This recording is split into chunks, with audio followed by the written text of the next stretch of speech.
र हामी नेपालभरिका मेडिकल कलेजमा गएर त्यहाँका उत्पीडनमा परेका शोषणमा परेका विद्यार्थीहरूलाई हामी सडकमा ल्याउँछौँ र ती गुण्डाहरू ती कलेज सञ्चालकका नाममा उभिएका ती माफियाहरूलाई सडकमा ल्याएर नाङ्गे चार पार्छौँ। के मेडिकल माफियाहरू आज यो सबै निकायभन्दा माथि गएको हो?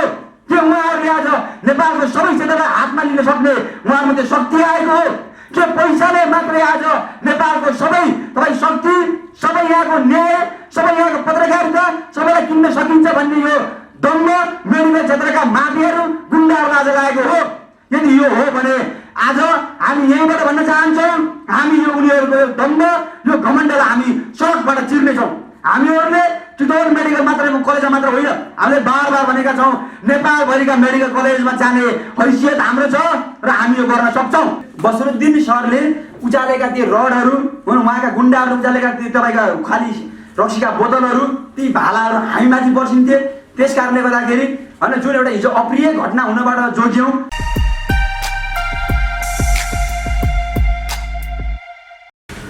चिकित्सा शिक्षा सङ्घर्ष समिति यतिकै हामीहरूले 2 महिना अगाडि भाद्र 5 गते रहरले बनाएको विषय होइन। तपाईँहरू यसरी नै आउनु भएको थियो, यसरी नै हामीहरूलाई फोकस गरिदिनु भएको थियो, यसरी नै हामीमा तपाईँहरूको ध्यान कन्सन्ट्रेट गर्नु भएको थियो। तपाईँहरूलाई सायद त्यतिखेर लागेको थियो होला यी फुच्चे मान्छेहरूले के कुरा गरिरहेछन्, साँच्चै के यिनीहरूले सक्लान्, साँच्चै यिनीहरूले उठाएका एजेन्डाहरू अगाडि चालन् कि यस्ता भाइहरूले उठाएका यस्ता आवाजहरू यो त एउटा ओसन बराबर छ एउटा तपाईँको मेडिकल क्षेत्र, अनि यसमा उहाँहरूले उठाएका विषयहरू साँच्चै सम्बोधन होलान् भन्ने तपाईँहरूलाई पनि लागेको थियो होला। त्यो एउटा सबैलाई लागेको थियो भनौँ न, आम जनतालाई लागेको थियो त्यो विषय।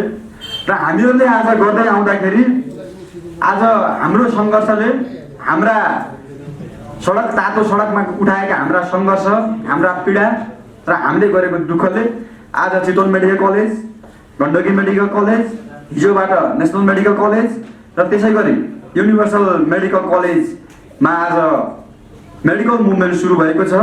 र चितवन मेडिकल कलेजमा यही कार्तिक 18 गतेसम्म सबै अतिरिक्त शुल्कलाई फिर्ता गर्ने या त्यसलाई समायोजन गर्ने भन्ने जुन हाम्रो सहमति भएको छ सिडिओ साहबसँग बसेर र कलेज सञ्चालकसँग बसेर, त्यसको पनि अब छिट्टै एउटा नतिजा आउँछ भन्ने हामीलाई आशा लागेको छ, अथवा त्यो कार्यान्वयनमा जान्छ भन्ने हामीलाई आशा लागेको छ। र अन्य मेडिकल कलेजहरूमा पनि हामीले उठाएका विषयहरू साँच्चै नै गम्भीर छन्, साँच्चै नै यी विषयहरू जेन्युन छन् भन्ने सबै विद्यार्थीहरूलाई, मेडिकल क्षेत्रका सम्पूर्ण विद्यार्थीहरूलाई लागेको छ। यसमा हामीले गर्व गर्दछौँ।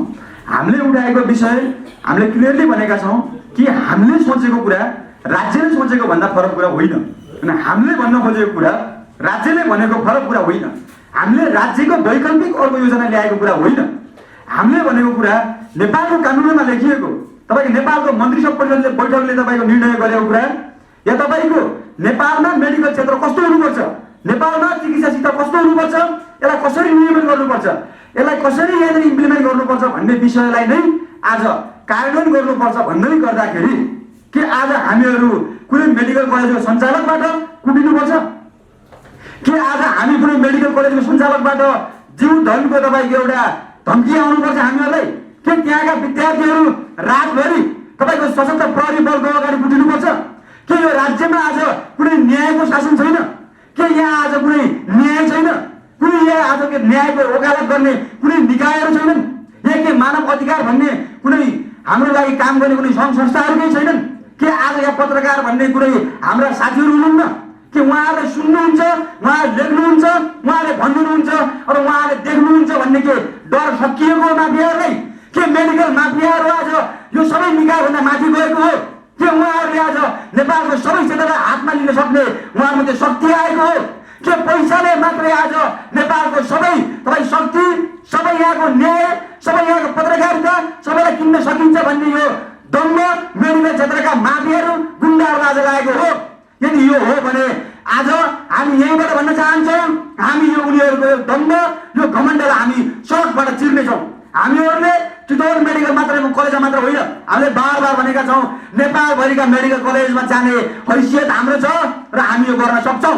र हामी नेपालभरिका मेडिकल कलेजमा गएर त्यहाँका उत्पीडनमा परेका शोषणमा परेका विद्यार्थीहरूलाई हामी सडकमा ल्याउँछौँ र ती गुण्डाहरू ती कलेज सञ्चालकका नाममा उभिएका ती माफियाहरूलाई सडकमा ल्याएर नाङ्गे चार पार्छौँ।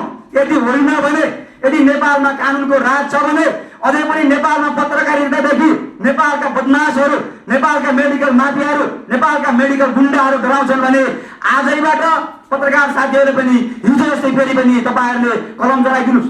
हिजो जस्तै तपाईँहरूले पनि फेरि लेख्न थाल्नुहोस्। नेपालका सुरक्षाकर्मी साथीहरूले हामीहरूलाई होइन, विद्यार्थीलाई होइन, अब यी नेपालका मेडिकल माफियाहरूलाई, यी मेडिकल गुण्डाहरूलाई लिएर कोरमा चाट्ने तपाईँले प्रयास गर्ने कि गर्ने? नेपालको तपाईँको प्रहरीले अब यो हैसियत राख्ने कि नराख्ने? प्रधानमन्त्री ज्यूसँग आएको बसरुद्दिनको फोटो हामीले के भन्न बुझ्ने? यदि कोही विद्यार्थी राज्यले तोकेको भन्दा बढी शुल्क हामी तिर्दैनौँ, हाम्रो यो शुल्क फिर्ता चाहिन्छ, यो समायोजन गरिनुपर्छ भनेर बोल्दै गर्दाखेरि बसरुद्दिन अन्सारी भोला चपाउँदै आएर हाम्रा बहिनीको अगाडि मुख छाड्ने, हामीले उठाएको ब्यानरलाई उनले च्यात्ने, हामी बोल्नको लागि ठिक पारेको स्पिकरलाई उनले फोड्ने, हामी चढेको गाडीलाई, हामी चढेको भेहिकललाई उनले तोडफोड गर्ने हैसियत राख्छन् भने अब प्रधानमन्त्रीसँग खिचिएको त्यो फोटोको अर्थ के हो? हामीले यो कुरा प्रधानमन्त्रीलाई सोध्ने कि नसोध्ने? अब हामीहरूलाई प्रधानमन्त्रीले यसको जवाब दिने कि नदिने?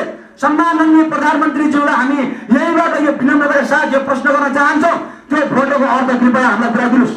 होइन भने बसरुद्दिन अन्सारीले त्यो फोटोको उनीहरूले मिसयुज गरेका छन्, त्यसको दुरुपयोग गरेका छन्। त्यो फोटोलाई देखाएर उनले विद्यार्थीलाई हैकम गर्ने, विद्यार्थीमाथि एउटा तानाशाह लाग्ने एउटा जुन कदम उठाएका छन्, यसको विरुद्धमा प्रधानमन्त्रीज्यू तपाईँ पनि बोल्नुहोस्। तपाईँको पनि यो बोल्नुपर्छ। तपाईँले पनि यो विषयलाई माथिबाट एउटा आदेश दिनुहोस्। त्यस्ता गुण्डाहरूलाई, त्यस्ता मेडिकल कलेजका सञ्चालकहरूलाई, त्यस्ता मेडिकल कलेजका माफियाहरूलाई तपाईँकै निर्देशनमा खोरमा गएको हामी हेर्न चाहन्छौँ। विद्यार्थीहरूले यही चाहन्छन्। आज उत्पीडनमा परेका, शोषणमा परेका विद्यार्थीका बुवा आमाहरूले, आम नेपाली जनताहरूले नेपाल समृद्ध, नेपाल सुखी नेपालमा यही हेर्न चाहन्छौँ हामीहरू। हामी आज काठमाडौँमा आएर यही कुरा अनुरोध गर्न आएका छौँ।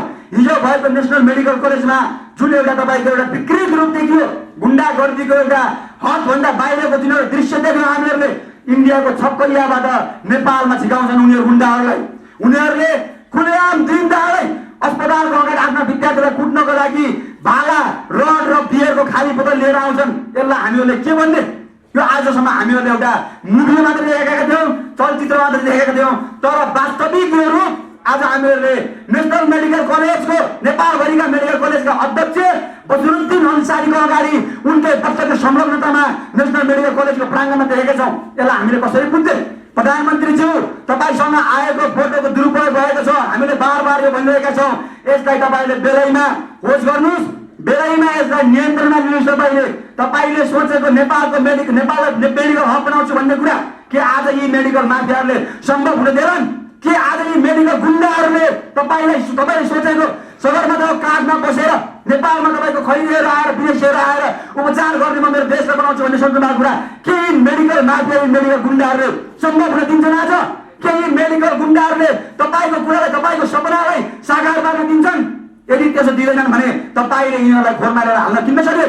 कानुन अनुसार यिनीहरूलाई कारबाही गर्ने हैसियत तपाईँले किन राख्नु? तपाईँले हैसियत राख्नुहोस्। तपाईँले कुन तरिकाले हुन्छ? नेपालका विद्यार्थीका आमाबुवाहरूले र हामी स्वयं विद्यार्थीहरूले सडकमा आएर हुन्छ, त्यहाँ क्लास कक्षा रुमबाट हुन्छ। हामी यो कुरा तपाईँका लागि रात दिन लड्न तयार छौँ। त्यस कारणले गर्दाखेरि सम्माननीय प्रधानमन्त्रीज्यू तपाईँले यो कुरा अगाडि बढाउनुहोस्। हामी तपाईँलाई साथ दिन, सहयोग गर्न हामी हरदम तयार छौँ।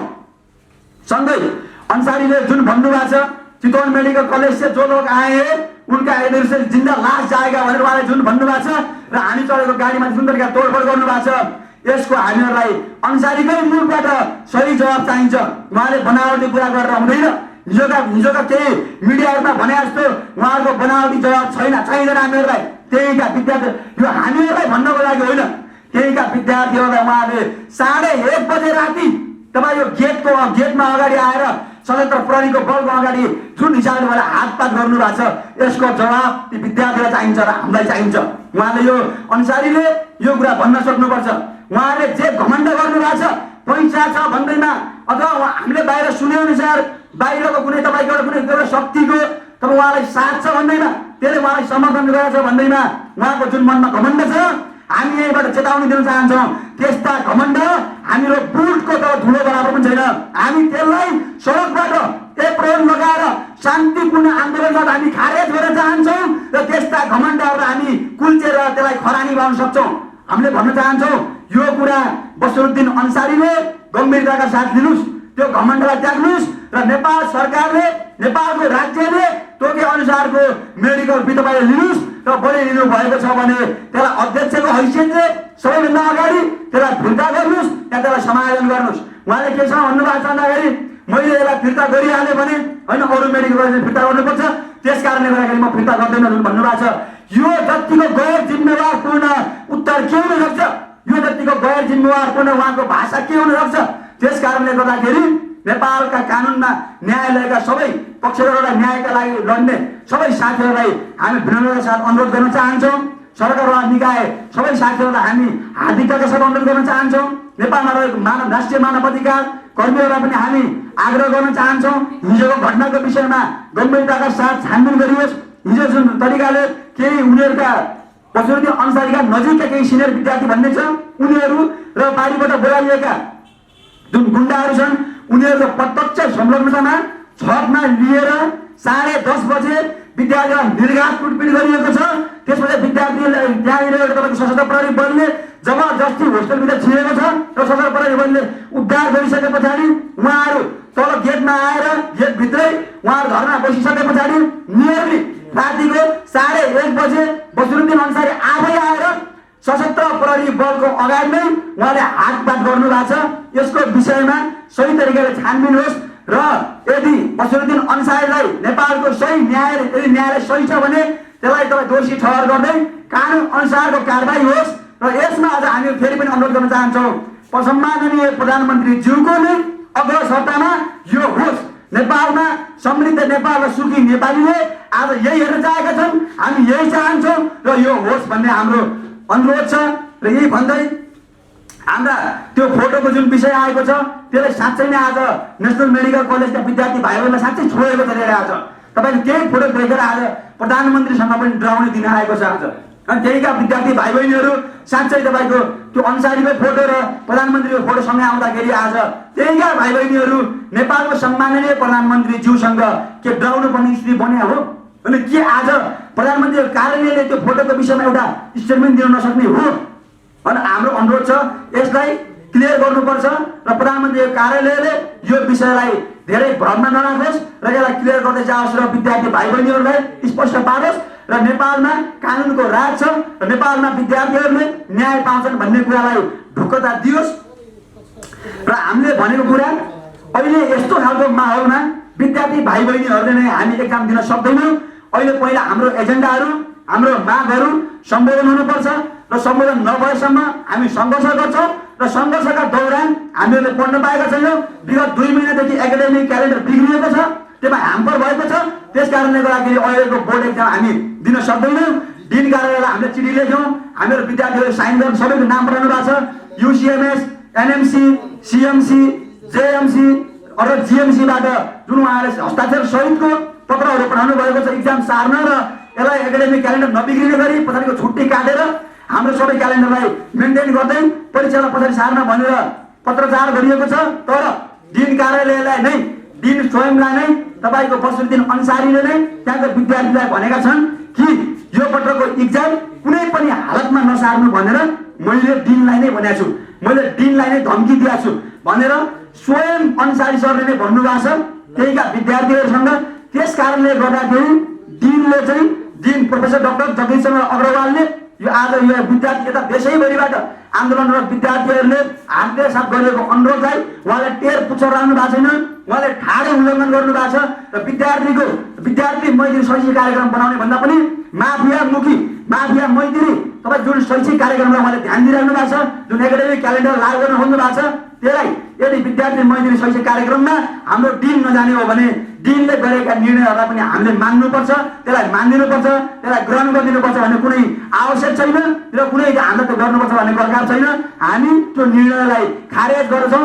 कोही पनि विद्यार्थी भाइ बहिनीहरूले यो पटकको वार्षिक परीक्षा दिनुहुने छैन र योलाई तपाईँको डिनले नै तपाईँ सचेततापूर्वक विद्यार्थी मैत्री एकाडेमिक क्यालेन्डर बनाउँदै पछाडिको छुट्टीलाई काटेर हाम्रो इक्जामलाई पछाडि सार्नुहुनेछ र हाम्रो मागहरू सम्बोधन भए पश्चात सबै विद्यार्थी भाइ बहिनीहरू आफ्नो सामान्य तपाईँको शैक्षिक कार्यक्रममा फर्किनुहुनेछ भन्ने विषय पनि राख्न चाहन्छौँ।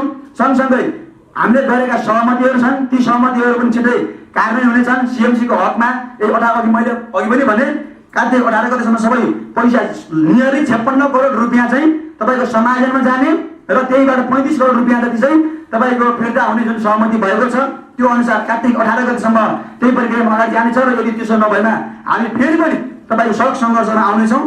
र यो सँगसँगै अनि हिजोको जुन एउटा नेसनल मेडिकल कलेज भएको घटनालाई हामी फेरि पनि भर्सना गर्न चाहन्छौँ र अहिले आज पनि त्यहाँ विद्यार्थी भाइ बहिनीहरू फेरि अहिले पनि जुलुसमा निस्किनु भएको छ, र्याली गर्दै हुनुहुन्छ। आज पनि वीरगञ्जको सहरमा तपाईँ मेडिकल माफिया र मेडिकल गुन्डागर्दी र हिजोको जुन दादागिरी विद्यार्थीमाथि कुटपिटको विरुद्धमा आज पनि वीरगञ्ज सहरमा जुलुस प्रदर्शन गरिएको छ र अहिले विद्यार्थी भाइ बहिनी त्यहाँ कोर्ट सभा गर्दै हुनुहुन्छ। हामी छिट्टै नै काठमाडौँको तपाईँको यहाँ सहरमा पनि देशैभरिका मेडिकल कलेजका विद्यार्थीहरूलाई उतारेर यहाँ हामीले प्रदर्शन गर्नेछौँ र त्यतिखेर पनि साथीहरूको सहयोग हुनेछ। यसै गरी हिजोको जस्तै गरी होइन आज पनि भोलि पनि तपाईँहरूले मेडिकल माफियाका विरुद्धमा चलाएको सङ्घर्षलाई सहयोग गर्नुहुनेछ, किनकि यो क्षेत्र यो विषय हाम्रो मात्रै होइन, यो तपाईँहरूको विषय पनि हो होइन। आज तपाईँको हामीले सुन्छौँ होइन साँच्चै के डक्टरमाथि कुटपिट हुँदै गर्दाखेरि आज तपाईँको के एनएमएलए मात्रै बोल्नुपर्ने हो त कि आज नेपाल मेडिकल एसोसिएसनको मात्रै एजेन्डा हो त यो, अनि के आज यो विषय गोविन्द केसीको मात्रै विषय हो त यो। अनि त्यस कारणले गर्दाखेरि यो विषय मेडिकल क्षेत्र अध्ययन गरेका विद्यार्थीहरू, नेपालका सम्पूर्ण विद्यार्थी साथीहरू, युवा साथीहरू, पत्रकार मित्रहरू सबैको भएको हुँदा यो क्षेत्रकोमा उठेका विषय, यो क्षेत्रको विकृतिका विरुद्धमा भएका सङ्घर्षहरूलाई कसको हो किन हो भन्ने भन्दा पनि यो विषय समग्र नेपालीहरूको हो, समग्र राष्ट्रको भन्दै हिजो जस्तै फेरि पनि कलम चलाइदिन हुन आफ्ना क्यामेराका लेन्सहरू हामीतिर फर्काउनको लागि, हाम्रा आवाजहरूलाई अझ बुलन्द पारिदिन हुनको लागि हार्दिकताका साथ अनुरोध गर्दै मेरो भनाइ यही टुङ्गाउँछु। धन्यवाद। प्रकाशजी, जुन डिन कार्यालयले तपाईँहरूको माग सम्बोधन गरेर परीक्षा सारेन भने उसले आह्वान गर्ने परीक्षामा तपाईँहरू सहभागी नहुने हो? हामी भन्दा पनि हाम्रा भाइ बहिनीहरू प्रथम वर्ष सबै फ्याकल्टीबाट प्रथम वर्ष र दोस्रो वर्षका भाइ बहिनीहरू यसमा हामी सहभागी हुन्नौँ भनेर उहाँले पत्रचार पनि गर्नुभएको छ र त्यसमा हस्ताक्षर गरेर पनि डिन कार्यालयले जानकारी गराइएको छ। अस्ति मात्र उहाँ डिन कार्यालयबाट डिन सरले आफैले भेट्न मान्नु भएन मेडिकल कलेजबाट आएका विद्यार्थीहरूलाई, तर उहाँले अरूलाई पनि नभेट भनेर भन्नुभयो। त्यति गर्दाखेरि पनि हामीले केही मिडियाकर्मी साथीहरूलाई लिएर गएका थियौँ डिन कार्यालयमा। त्यसो गर्दाखेरि उहाँलाई हामीले लिएर गएको पत्र र हाम्रो हस्ताक्षर गरिएको डकुमेन्टलाई चाहिँ हाम्रै पत्रकार साथीहरूको अगुवाईमा त्यहाँ चाहिँ दर्ता गर्न सफल भएका छौँ हामीहरू। यहाँले मन्तव्यका क्रममा भन्नुभयो मेडिकल माफियाहरू भन्नुभयो, माफिया विरुद्धको सङ्घर्ष भन्नुभयो। प्रधानमन्त्रीसँगै फोटो खिच्न सक्ने हैसियत भएका माफियाहरू तपाईँहरूको आवाजै सुन्न नचाहने अहिलेको सरकार, यो विरुद्धको लडाइँ चाहिँ तपाईँहरूको कसरी सफल हुन्छ? आधारहरू के छ?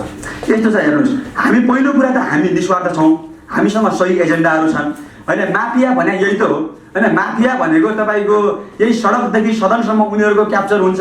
उनीहरूले पैसाको बलमा पैसै कमाउनका लागि राज्यका सबै संयन्त्रलाई किनेका हुन्छन् अनि त्यसलाई आफ्नो मुठीमा लिएका हुन्छन् र यसलाई चलाइरहेका हुन्छन् भन्ने यो विषय तपाईँ हाम्रो बिचमा नयाँ विषय होइन नि त। र यसलाई नै सिद्धाउनका लागि यही परिपाटी, यही तपाईँको सिस्टम अनि यही खालको संयन्त्रलाई ध्वस्त पार्छौँ भनेर हामी सडकमा आइसकेका छौँ र यहाँबाट हामीलाई सबै विद्यार्थीले माया गर्नु भएको छ, साथ समर्थन दिनुभएको छ। मैले भने हिजो त्यहाँनिर नेसनल मेडिकल कलेजकै भाइ बहिनीहरूले हामीलाई नबचाएको भए, चितवन मेडिकल कलेजबाट र काठमाडौँ विश्वविद्यालयबाट गएका हामी साथीहरूलाई नबचाएको भए बसरुद्दिन सरले उचालेका ती रडहरू, उहाँका गुन्डाहरू उचालेका ती तपाईँका खाली रक्सीका बोतलहरू, ती भालाहरू हामीमाथि पर्सिन्थे। त्यस कारणले गर्दाखेरि होइन जुन एउटा हिजो अप्रिय घटना हुनबाट जोग्यौँ त्यो नेसनल मेडिकल कलेजका भाइ बहिनीहरूकै कारणले गर्दाखेरि जोग्यौँ र त्यो हामीप्रति भएको माया ममता सद्भाव अनि हामीप्रति भएको विश्वास हो विद्यार्थीहरूको, यही विश्वासको बलमा नै अनि यही माया हामी विद्यार्थीहरूले हामीहरूलाई दिने समर्थनको बलमा नै होइन त्यो तपाईँको प्रधानमन्त्रीसँग खिचेका ती तस्बिर अनि प्रधानमन्त्रीसँग भएका ती साँठगाँठ गलत साँठगाँठहरू अनि तिनीहरूलाई यही सङ्घर्ष मार्फत हामी धुलो पिठो पार्छौँ र ती माफियाहरूलाई सडकमै ल्याएर नङ्ग्याउँछौँ भन्ने कुरा हो। हामी सक्छौँ, यसमा हामी ढुक्क छौँ। Thank you. धन्यवाद।